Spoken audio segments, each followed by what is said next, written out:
Good day.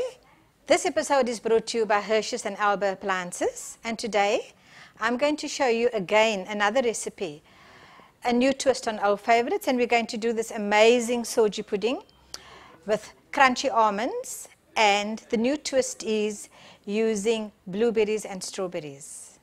So let's start. For our Sorgi dessert, we're going to use a half a cup of ghee, clarified butter, 1 cup of semolina, 1 cup of sugar, 2 cups of milk, and then we've got some flaked almonds with cardamom and nutmeg. And then I'm going to show you how to garnish with the fruit. Let's start. I like to use a nice non-stick pan so it makes it easier.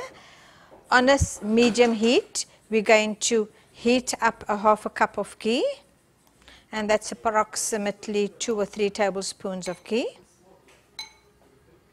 Once that heats through and it becomes transparent, which takes you literally a few seconds. As soon as the ghee becomes transparent, you're going to take your cup of semolina. You're going to add this to your ghee mixture. It's a very, very quick process. And you saute literally for 30 seconds to a minute. You'll find all the ghee absorbing into the semolina mixture. And please don't burn this. Let it be on a slow heat.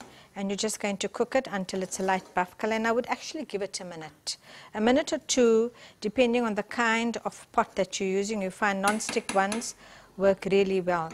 That we're just going to saute for a little bit. Now we're going to add 2 cups of warm milk, and if you want to be decadent, you can even add 100 ml of cream. And this is going to cook up very, very quickly. I would give it literally 2 minutes. Give it a light stir so your semolina doesn't become lumpy. As soon as the milk is absorbed, put the lid onto the pot.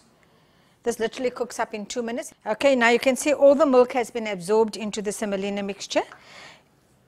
Perfect. Now at this stage, you're going to add your cup of sugar. And let me tell you, if you're a diabetic, you could actually substitute for your sweetener, or you could even add less sugar. This is going to take you again another 5 minutes or so on a slow heat. You just amalgamate the sugar. You'll see that the sugar will start dissolving. Once that's done, you're going to add a half a cup of slivered almonds, a teaspoon of finely powdered cardamom and nutmeg. That gives you that flavor. Just give this a gentle stir. And in 5 minutes, you're going to have a beautiful dessert which we're going to serve with lovely blueberries and strawberries and a whole new twist on a very, very old favorite. I would like to pre-plate this and serve it individually. You just take your strawberries. They've been washed and cleaned. And if you wanted to marinate them in a sugar syrup, you can. But I actually wouldn't even do that because you find that the fruit is so beautiful nowadays.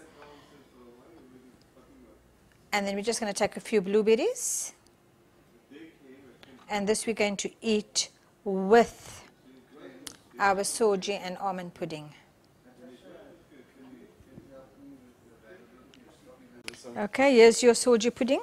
Sugar's been beautifully dissolved and amalgamated into the mixture, and now this is ready for serving. And per serving, if you, as I suggested, individual plating, I would put 1 or 2 tablespoons depending on the person's appetite, and that's your beautiful almond Sorgi pudding with a very nice fruit.